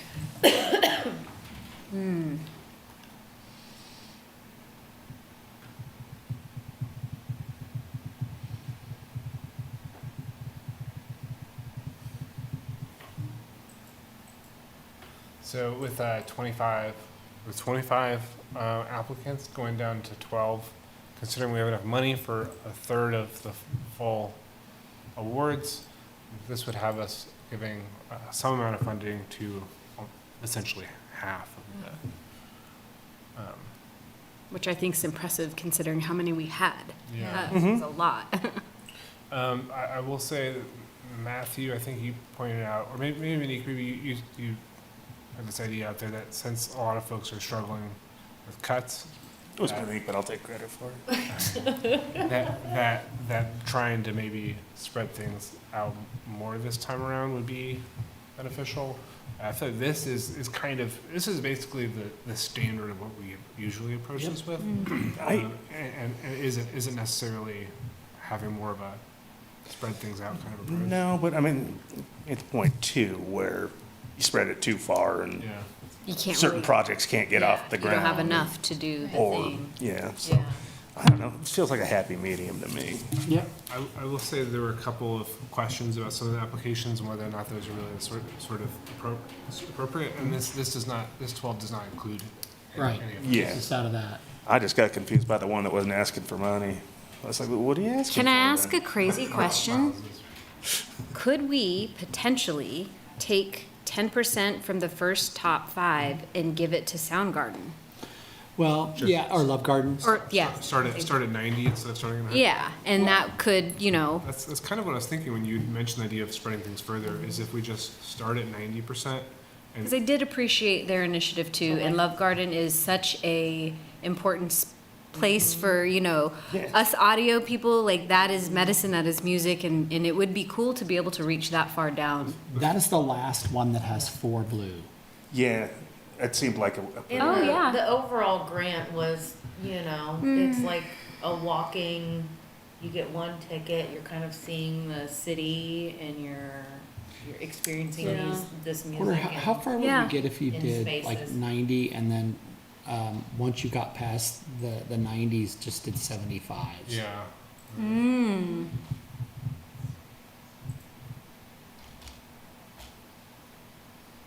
My math teacher was worried I wouldn't learn percentages.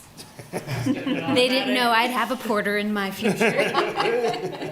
And then Excel worksheet. And do we want to do 55 instead of the 60 to? No, I think Oh, just I think 75s, just do yeah. 75s and see where you end up. I mean, so far so good. kinda. How much is left for you? Let's say, We're gonna get. Yeah, maybe about 3. Yeah.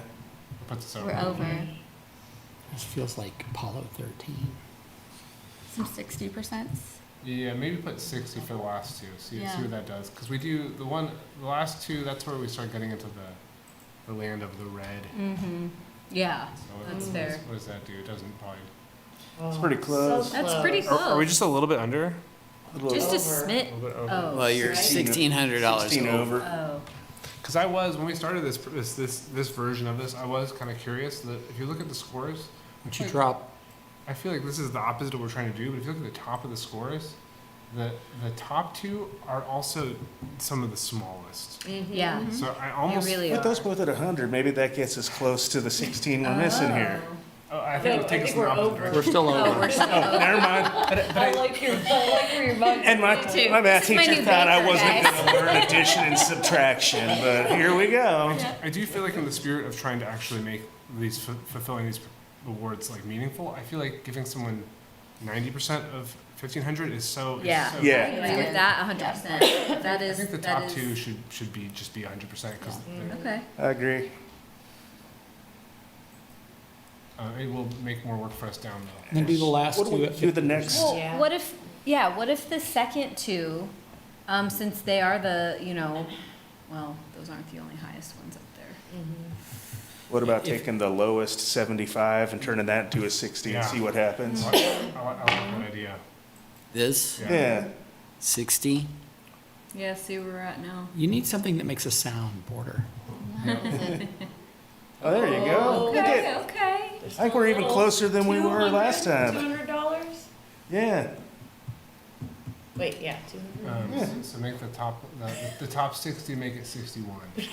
I don't know. I think once we're down to $200, Did it do it? All right, yeah. You got 96 bucks left, man. 60.5. That's pretty good. I like feel it. pretty good about that. 13. Yeah. That's cool. More than I thought we were. And 60% even for that last bit. That's a really good chunk of change. Well, that's a for them pretty good to chunk of actually money do for something. both of them, right? Yeah, Yeah. for sure. For These sure. are not numbered, that just realized that somehow. There's no it got 11 in there? glitched. so it made it seem like we Oh, were. it's probably the mini grant, but. Oh, yeah. I do that too. I don't recall if in the past in these conversations we ever determined what we felt like was the lowest worthwhile percentage, but I think 60 does. 60 feels good. I am curious to look across at the amounts that are requested. I mean, we have for the ones that we're fulfilling. I feel like other than the top two, they're all pretty much in 5,000 to 10,000. Well, thing is, if it's not gonna get the project off the ground, they can always decline it. We can. Reallocate. Mhm.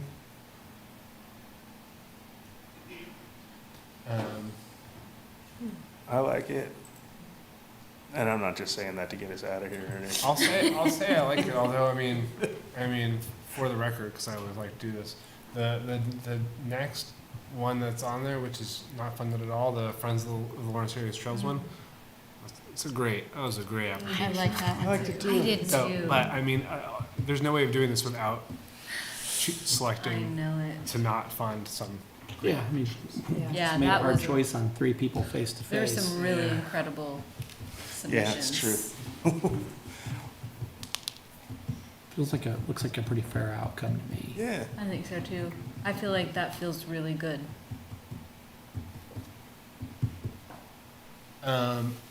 Obviously, we could stay here all night and keep discussing things.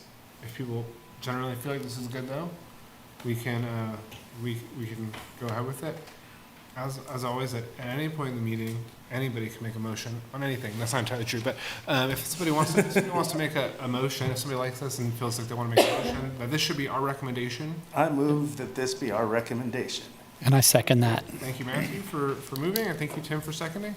I will now do a roll call vote, starting with Marlo, Approve. and then Tim, Approve. and Alicia, Approve. and then Monique, I approve. and then Matthew. Approve. And I should also approve unanimously passing along this recommendation to the City Commission for our funding of the 2026 cultural, the CAGs, Community Arts Grants, and accept community and cultural. Hopefully, along with accepting our recommendation, maybe they'll watch this recording, or maybe they'll even look over this long list of folks Yeah. and just appreciate the fact that we have this, a wealth of excellent people wanting to do excellent stuff in the community. Gets It'd be- harder it'd be- every year. It'd be great if we could fund them all. That is the last actual agenda item we have, although I will say, as part of this, there was those two exceptions. One was Miles wanting to do a sculpture at no cost. He didn't want money, he just wanted to. Hey guys. He just wanted, so I do sculptures. This is a proposal to continue his dominance at the intersection of 8th and Massachusetts Street, where he currently has 3 fantastic marble sculptures. Did he feel like he just needed us to approve it to have the authority to do it? Well, I mean, the city's got to. Go through the channels. Or, I mean, do the recommendation? I mean, is that why he did it? He didn't know that the Unmistakable Public Art Exhibition changed for World Cup. And so he missed that application opportunity. He assumed it would be the same as always. So when he came back to me, I said, you know, this was about developing a new project for that purpose. So then I said, you could, you know, use this grant program. It's an art project. And then he did that, but he also decided he didn't want money for it. So he was really interested in just doing it. Yeah. But yeah, I think Sounds approval cool. from this body makes sense. But you were not, I mean, yeah, you saw what he's proposing. So, you know, if you guys think that's viable, we can add it to the mix for next year's exhibition, so to speak. It's pretty cool. I thought. I appreciate his innovative approach to getting it onto our desk, and yeah, I mean, I'm certainly when someone has a proposal like that, and you know, it's a application with a request for $0, it's hard not to feel. It's an interesting approach. Hard to look We'll back. give that 100%. Yeah, I'm 100% fine with that. So I do think that we should make a motion to recommend our position on it, and state what that is. I'd like to make a motion To recommend green light for Greenlight Miles's. Miles' domination. A little bit outside of everything else we're discussing. Do we have a second on that? I'll second it. All right, and then we can do a roll call vote starting with Marlo. Approve. And then Tim, Approve. and then Alicia. Approve. And Monique, I approve. and Matthew. Approve. I will also approve. I technically, I guess, was a part of the community arts grants applications, but I think talking about it separately is important. And then, obviously, the small application, I think we'll follow up with that individual to make sure that they more appropriately are included with the mini grant. That seemed like the absolute perfect Good call. case for that. Yeah. All right. They said mini grant. Quick question. At the first, for the mini grant. Mini grant. The first sentence of the guy who applied for application, 200, yeah. application, 250, said, for this mini grant. Yeah. So I think he thought He was in the wrong room. was. Yeah. He just wandered in the wrong He was room. wrong one. What was your clarification, though? You just I just want to make sure, so for the community arts grants, wait a minute, Matt, you moved, or Monique, sorry? I moved. You moved, and then. Tim seconded. Okay, I got it, okay. Sounds right. I just want to make sure I got that right. For the minutes, all right, that is the last agenda item we have. Usually we do the thing where we talk about miscellany. I think, considering how it is 9:44, I think maybe we can table miscellany until our next meeting, which is, what month is it right now? So our next meeting is March 11th. So we have mini grants due coming at March 3rd. So the mini grants happily It is, yeah, be come in Okay. earlier, because I'm sympathetic to the, to your, the challenge of not having plenty of time. here.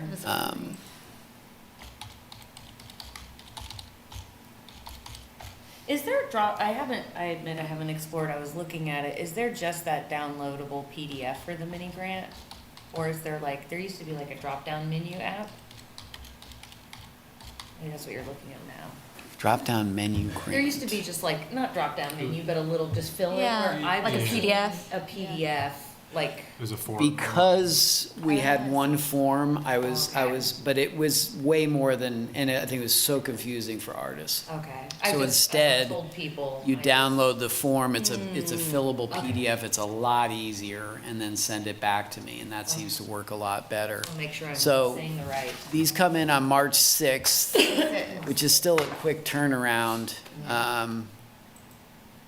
but a little easier because it's the smaller, you know. Shorter grant. It's equipment for $500, so Yeah. it shouldn't be as, Until we as- get true. 50. and you know, That's just. right. That's so right. We did that to, The other thing is we've really been trying to stay on schedule. Yeah. And that's part of our challenge is the more we delay things, the longer it stretches out payment and stuff. So that's part of our challenge. Is we're just stuck in a 12-month period trying to help everybody, so.